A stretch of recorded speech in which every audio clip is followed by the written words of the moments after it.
हम अहमदाबाद में मौजूद हैं उस सुपर हिट मुकाबले के लिए जिसका इंतजार हर खेल प्रेमी को रहता है। और अभी अभी तो पाकिस्तान के कप्तान भी आ गए ना। बल्कि पाकिस्तान के कप्तान को ये गिला था कि भाई इंडिया और पाकिस्तान सिर्फ वर्ल्ड कप में खेलते हैं या फिर कोई बड़ी टूर्नामेंट में खेलते हैं, तो वो भी यही चाहते हैं शायद कि सुपर हिट मुकाबला जो है वो सालाना हो।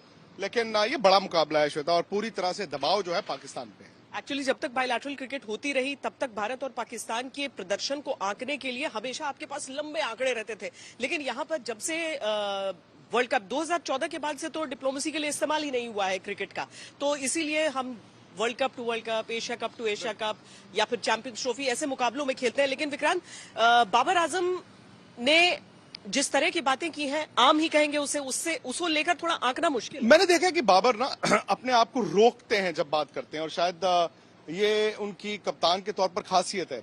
एक विवाद छेड़ने की कोशिश की गई कि जी मोहम्मद रिजवान जो हैं वो क्रिकेट के अलावा बाकी ट्वीट्स कर रहे हैं, तो उन्होंने कहा यार ये मैं तो विवाद बना नहीं रहा, छोड़िए। उन्होंने ये माना है कि जी हमारी फील्डिंग अच्छी नहीं है, तो पाकिस्तानी कप्तान ये कह दे कि हाँ जी हमारी फील्डिंग कैचिंग अच्छी नहीं है। बट वो जो आप बात कर रही थी ना कि आमने सामने, तो उन्होंने बोला कि वर्ल्ड कप में, किसी ने कहा जी वर्ल्ड कप में तो आपका 7-0 का रिकॉर्ड है या बल्कि 0-7 का रिकॉर्ड है, इंडिया 7 मैच जीता है। तो उस पर जरूर उन्होंने कहा कि कहा तो आपने सही है, लेकिन जी ये 7-0 तो तब भी था जब वर्ल्ड T20 दुबई में होना था, हमने तब मैच जीता। बट श्वेता, मुझे लगता है कि T20 में उनकी टीम जरूर अच्छी है, क्योंकि उनके पास 5 अच्छे बॉलर्स हैं T20 के लिए।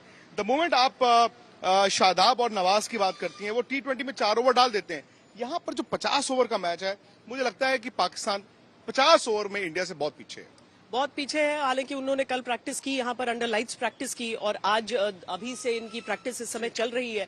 और इंडियन टीम जो है 5:45 पर प्रेस कॉन्फ्रेंस हमारी तरफ से की जाएगी। प्रेस कॉन्फ्रेंस का जिक्र इसलिए हम कर रहे हैं क्योंकि सब इंतजार कर रहे हैं कि क्या शुभमन गिल को लेकर कुछ कहा जाएगा।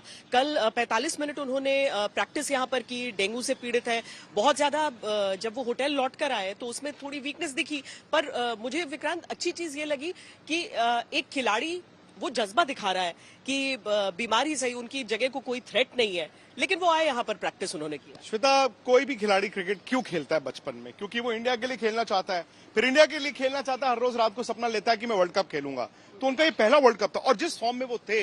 और दूसरी बात यह है, ये मैदान है नरेंद्र मोदी स्टेडियम गुजरात का, अहमदाबाद का, जहां पर उनका रिकॉर्ड जबरदस्त है। मतलब मुझे लगता है कि 60-70% रन तो उन्होंने इस मैदान में बना दिए। होम बॉय है। लेकिन मुझे लगता है कि एहतियातन आई थिंक इंडिया ऑब्जर्व करेगा, बिकॉज श्वेता 45 मिनट बैटिंग करना एक चीज है, उसके बाद जैसे आपने कहा आप कमरे में जाके क्या फील करते हैं, फिर आज अगर आप प्रैक्टिस करने आते हैं तो आप क्या फील करते हैं, बिकॉज इतनी गर्मी में आप हफ सकते हैं।